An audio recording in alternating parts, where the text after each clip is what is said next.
Okay, what quote gives you a little more of the gut punch? Is it Mary Oliver's, "Tell me, what is it you plan to do with your one wild and precious life?" Or is it Annie Dillard's, "How we spend our days is of course how we spend our lives"? Truth be told, the Mary Oliver quote is really compelling, but it's also really cringe with the pressure. Like, I'm gonna drink too much coffee and eat chocolate at 2 p.m. every day, Mary, okay? Annie's quote feels a little more doable, maybe? Like I have a little more granular control over that one, which will in turn affect my one wild and precious life. So not the quote per se, but the concept of spending our days wisely is what really compelled me to switch from the Sprouted Planner weekly to the Sprouted Planner daily layout.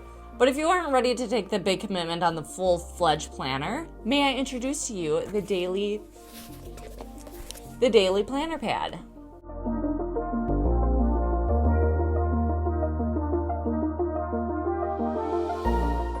By the way, if we haven't met yet, my name is Heather Liedl, and I am the one-woman show behind the intentional, beautiful, and simple Sprouted Planners. So Sprouted Planner was founded in 2020 with two littles at home after losing my beloved and precious dad to ALS. As a die-hard planner user myself, I created the planner I wish I had during this incredibly hard season in my life. One that's intentional and reflective, yet simple and functional with no pre-labeled boxes. And of course, it had to be beautiful.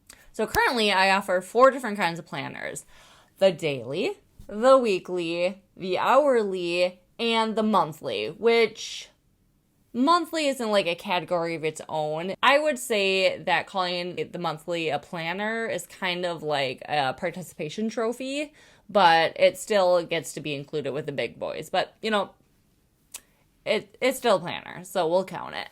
Along with other beautiful and functional accessories. You can find that all over at sproutedplanner.com, and you can follow me right here on YouTube and over on Instagram.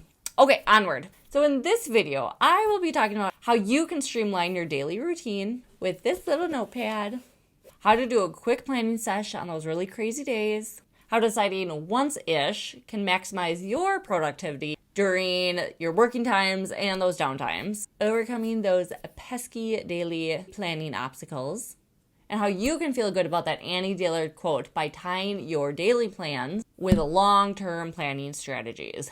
Buckle up, because this one is packed. But first, let me take a selfie. Just kidding. That's a song. But first, let me take a selfie. Okay, but for real, let me first tell you about these cute and gorgeous little pad. So it has a fabric binding and backing, which is hardcover, so it's nice and sturdy. There are 80 sheets of paper. You can see it is thick. So we have the daily schedule on the front page and then blank on the back page. So you can use it as like scrap paper too. The paper is 120 GSM, which is 80 pounds. It's the same paper as inside the planners, if you are familiar. It is perforated at the top, which means you can easily tear off each page every day. Gosh, I was praying that was going to go really well. It did. It does tear off easily, but you know, on camera, you never know. So once torn out, this paper size is 5 13/16. We're getting real exact here. And 7.5 inches. So I always like seeing it on a ruler. I'm a very visual person, so this might help you too. So closer to 6, 7.5. Also, it's very easily inside your planner, any of the planners. So you could do a little washi tape here, put it on here. This is the daily. I don't know why you do a daily thing on top of a daily. Unless you plan for your day and then fill in how your day actually went. Oh, do people do that? The hourly planner fits really nicely on that cover. So it will fit right inside your planning routine. Especially if you have a weekly planner, you can supplement these daily pads. The entire notepad is the same length, so it's 5 13/16, and then the height is 8 3/8 of an inch, and then the thickness is 1/2 inch. In other words, it's lightweight and portable, and it makes a great gift. Okay, let's get into it, shall we? Point number 1, streamlining your daily routine with a daily notepad. I don't know why I have to keep grabbing this. Like, you know what I'm talking about at this point. All right, according to good old dictionary.com, streamline means to design or provide with a form that prevents very little resistance to a flow of air or water.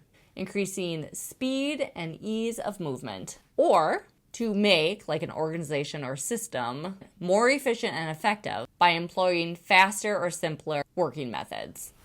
All that to say, in terms of planning, we can always make our daily routine more effective. The first, of course, is to employ our daily notepad or your daily planner. Simply creating a plan for your day is going to make you more effective because you are setting your mind to those things for the day. That's called, say it with me, intention. Being intentional about your day by planning it out in advance will instantly streamline your day by giving yourself a line of flow versus letting your emails and phone calls and text messages and dog dictate the shape of your day. So how do you do this? Well, first, using your daily notepad, you fill in the date, you circle the day of the week, and then there's a blank spot here. You'll first want to set your intention for the overall day. What purpose do you want this day to serve? So think of it, this is your verb for the day. So thanks to my first grader last year, helped me remember that a verb is an action, occurrence, or state of being. In other words, what action do you want this day to serve? For me today, it's all about making the YouTubes, baby. My intention for the day is to primarily focus on writing, filming, and doing as much editing as I can of these YouTube videos. Or maybe your day is an occurrence, such as a celebration. Or like me on Thursdays, my son doesn't have school, so it's my day with Ollie, and the intention is to spend quality time with my buddy. Or you can think of your day as a state of being. Today, I want to stay present in every task I'm doing. You intend to stay in the moment and concentrated on each thing you're doing that day, instead of thinking about the past or the future. Okay, so moving along, once you have your intention for the day, it's time to fill in our schedule. There's a lot that can be said about how to schedule your time. There are science-backed studies on the most effective way to plan your day, along with an infinite seeming number of programs. In fact, I'm in one of those programs right now. It's Marie Forleo's Time Genius. It's really good, actually. I feel like I've mentioned this multiple times now, and I'm not an affiliate. I'm just a fan, and I like it. All to say, this isn't the video where I'll be deep diving on how to schedule your day. Also, it's incredibly individualized. What works for one person will absolutely not work for another. So I've been around the block. Get your mind out of the gutter. In terms of different kinds of schedules. Not married, then married, dinks, dual income, no kids. That was a fun time in life. Then a working mom of one, followed by a stay-at-home mom of two, who then started her own company. This all somehow became third person. Now, I have both kids almost full-time in school, so I have more dedicated work time, except full summers, holidays, school breaks, illnesses, snow days, etc. All to say, planning my day looks very different in all of these seasons. If I can just speak out of my stay-at-home mom with littles and starting my own business, since this was the most, not complicated, but restrictive, willy-nilly, chaotic, but also kind of structured schedule. There are some key things that help me plan my day that I may suggest would be a good building block for you too. Take it or leave it, depending on where you're at in your season of life. First, fill in the time you already have commitments for that day. School drop-off, pickup, appointments, meetings, extracurricular activities, play dates, doctor appointments. Write those in. Then you can see what time you're working with for the rest of the day. We'll refer to these as time blocks. Next, I needed a dedicated amount of time or two per day to work on my things. Luckily for me at this time, this was built in the form of nap time. Now, this was not my most efficient working hours. I was exhausted by this point, and it wasn't ideal, but it's what I had, so I worked with it. I would also wake up before my kids to get in my personal time and some work time. This for me is huge. This especially worked when my youngest was old enough to adopt the we stay in our room until this light turns green method. That gave me better control of my mornings, since I knew I had until 7 a.m. every morning until their puppy turned green. 5 stars, highly recommend this. So for you, I'd highly recommend your best working times and blocking a chunk or two of time off to crank out the things you need to do. I say 2 chunks because one of these will be your full brain, high focus chunk where you work on the tasks that will require your all in. The second chunk of time is your half-ass brain chunk, excuse my French. But this is the time for those low cognitive tasks. Answering emails, texting people back, setting up appointments, going through your mail or paper stack. These things that don't take your best self to do. Don't waste your best brain energy doing them. Then I say leave the rest of the day open or unplanned it. You don't need to overschedule that shiz because there will always be more to do, but you will never get your time back. So you need margin and space to enjoy your life too. Okay, so this is something I'm really working on too because I super struggle with this. But what is your good enough list for the day? Because I've spent way too much of my children's lives doing stupid tasks that never end anyway. I'm a work in progress. So next up, your task list. Personally, I like to employ the top 2 or 3 method to my day. If you're unfamiliar, it simply is deciding what 2 or 3 things you absolutely want to do in this day. Like if nothing else gets done, if you can do these 2 or 3 things, then you will feel good about the day. So Ashlyn Carter of Ashlyn Writes fame likes to keep it to 2 working items and 1 home item. Or you may keep it at all of one category. It's totally up to you. Either way, decide these first. On your daily notepad, there is a separate section with 3 checkboxes. You get to decide if this is where your top 3 go. If you'd rather designate those for your meal plan or a gratitude list or a habit tracking, go for it. So once you have your big bucket items, go ahead and fill in the rest of those tasks that you want or need to get done in the day. You can approach this in one of 2 ways. The first, the edited version in which you only write down what you know you can get done in the day, or the unedited version in which you just brain dump your to-dos onto the list and then edit them down to what you actually can do in that day. If you're a highlighter type of gal, grab 2 of those now because it's time to color code. Okay, so using your first color, highlight anything that is going to require that deep brain focus. Typically, these will be all or some of the things on your top 3 list, but perhaps some other things that will require your all-in brain. Next highlighter, highlight all the things you can do with a half a brain. Answer emails, make appointments, do laundry, blah, blah. I already listed these things. You're a smart person, so you know what I'm going to say next. Your day is now planned. During your deep focus chunks of time, you work on the deep focus color tasks and your half a brain tasks during that time. This is how you streamline your day, by deciding ahead of time what your intention will be, what your day will be made up of, and the things you will be working on during those working blocks. All right, point 2. Point 2, time-saving tips for those quick planning sessions. If you are short on time, the last thing you want to do is set aside more time to do a planning session. But taking just 5 minutes can save you so much time because it gets all those racing thoughts from your head to a safe place you can reference, and it creates clarity on what is actually priority. So here's how you do it. Set your timer to 5 minutes. This may take less time. And let's do a quick planning session. Timer set, notebook ready, pen go. First, do an unfiltered, unedited brain dump onto your task list. Like get out whatever is crowding your brain. Just get it out. Don't edit, just write. Second, scribble your schedule for the day. This isn't being submitted to the Art Institute, so don't try to make it pretty. Just get it down. Quick and dirty scheduled writing. Third, now that you see what's in your head, how much time you actually have, do a fast audit of your to-do list. Put a small bullet point or circle or star, whatever shape you want to do, in front of the tasks that must get done today. Put a right-facing arrow next to the ones that don't. You don't even have to worry about when to schedule those yet. You just now know that you don't have to do those today. Time stop, done. Keep it simple and bare minimum. Bonus points if you number them in order of how you should do them. Also called prioritizing. Okay, point 3. Maximizing productivity during downtime with your daily notepad. Isn't that a fancy little title? So speaking of prioritizing and numbering your tasks in order, let's talk about the principle of deciding once. This is a concept coined by lazy genius Gretchen Rubin. That's all I know. Like, I'm sure that this concept that I'm about to talk about is I'm going to butcher her way of actually doing it, but it's what kind of stuck with me in my head. So for me, it's about doing the vast majority of your deciding during your planning session, instead of having to drag my brain through several different decision-making points throughout the day. So decide once encompasses the entire planning session. Decide what you'll work on today and in what order. Decide your working blocks. Decide your meals for the day. Decide when you'll be done working.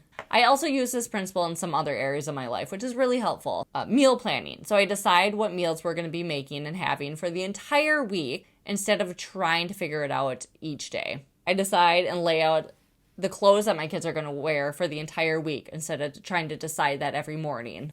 You get the idea. So how do you maximize your productivity during your downtimes if you still have the energy to do it and you still want to do some stuff? Reference back to your daily notepad or planner to see what you still have to do. And if you numbered it in order of how you wanted to do them, then it's a no-brainer. You have your marching orders. Just start on the next one. So another method is grouping your tasks by likeness.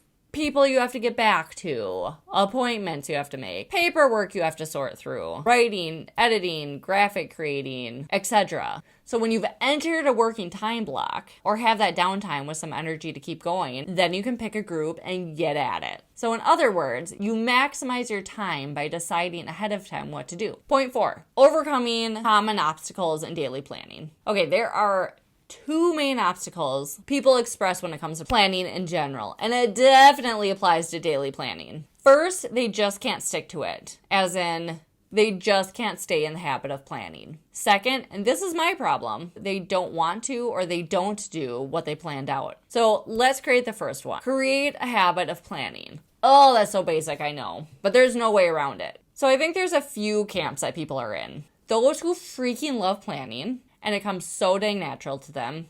Those that see the value in making plans, but it's not in their nature to regularly plan. And then those that loathe it. I am guessing that the planner loathers are not watching this video, so we can just skip over that group. But to the people that see the value, but struggle with it, or maybe don't really like doing it, or it makes them feel restricted, like, I get that. I can understand that. I think first you have to decide if it's a value to you to plan. If you decide you really want to plan, you want to do this planning thing, then you have to make it a habit just like anything else. So, because everybody everywhere refers to James Clear's Atomic Habits, James Clear that shiz and habit stack.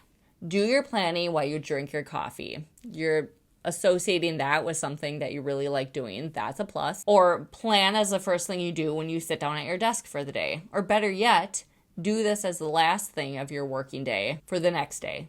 Buddy it up with an activity you're already doing. Then start small. Don't be making goals and planning out the years and doing that. Just start small with your daily plan. So that's where this notepad comes in great. There's no prep pages, there's no anything. It's just your day. So start small by writing in your schedule and your to-dos. When the habits start solidifying, you can start expanding on your planning from there. As for the second one, I'm writing this as much to myself as to you. I freaking love and I'm great at planning.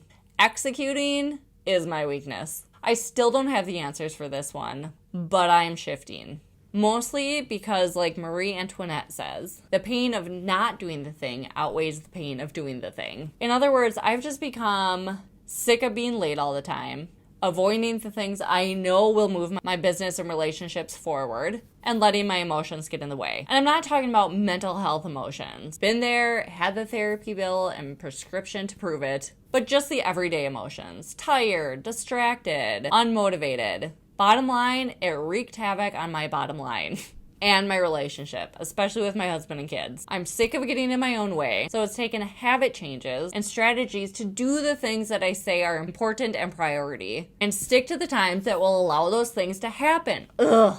Over the years, I've also been a curious observer of my own styles that have helped me tremendously in this whole process. So not to get into too many details, but my cycle has major impacts on my productivity, moods, motivation, and level of distractedness. Purely isn't just me, this is science. There is a natural cycle to our cycle. Also, I know the times of day where my brain works best and when it's just done. I know that even getting some sleep first will make a huge difference versus trying to stay awake and trying to get the task done at the end of the day. It's these little observations have helped me craft my day, along with the sheer exhaustion of dealing with the consequences of not doing the things I deem important. P.S. I am in no way an affiliate, but Time Genius is really helping put a big, beautiful bow on all this work that I've been doing. So, did I provide an answer for how to overcome daily planning obstacles? Probably not. But also just trying to be real with you. Overall, it's a work in progress, and you just have to keep showing up and trying different things. It's a whole experiment. Okay, point 5 and last point. A long-term planning strategies to complement your daily notepad routine. Hooey! All right, how much time do we have? Not enough. So I'll keep this super high level for now. And remember, if you're not ready to dive into a daily planner, or if you're new to planning, we're giving this guy a go. So basically, think of your life as a funnel with your just overall life at top. So your life funnels down into your years, which funnels down into your months, which funnels down into your weeks, which funnels down into your days. I know this is not new information. And once again, in the words of Amy Dillard, how we spend our days is, of course, how we spend our lives. So connecting our daily planning routine to the bigger picture of our life and what's most important to us is how we feel most satisfied. It's why Sprouted Planner is built on the flow of values, which then flow into intentions, to goals, to systems, and planning is part of that system, and then reflection. You have to be crystal clear on what matters to you most and how you want to live that out. So once that's decided, it all goes through the funnel of planning what that looks like for the year, by the month, by the week, and ultimately your day. The full Sprouted Planners have these prep pages in the beginning of your planner. You can also grab my free little workbook that walks you through this flow. You can grab that link in the show notes below. As I said, this can be a full video in and of itself. Once you get into the hang of your daily notepad routine, then you can expand into connecting your day plans with your life values and goals. Phew.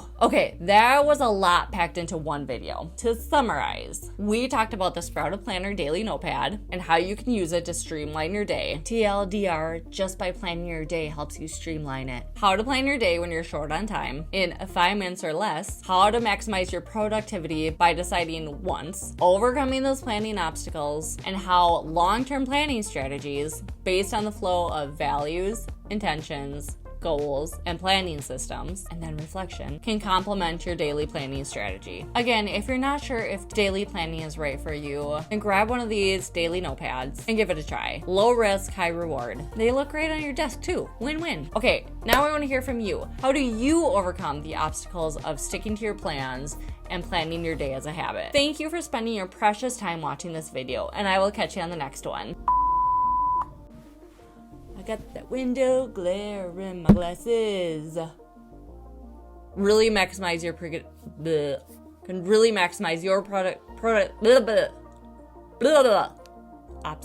Did I say popsicles? Obstacles. Obstacle and popsicle. Popsicle. Obstacle, popsicle. What are these words? Programs. Programs. Three Forleos. What is this? Like, I can't. Point four. Okay.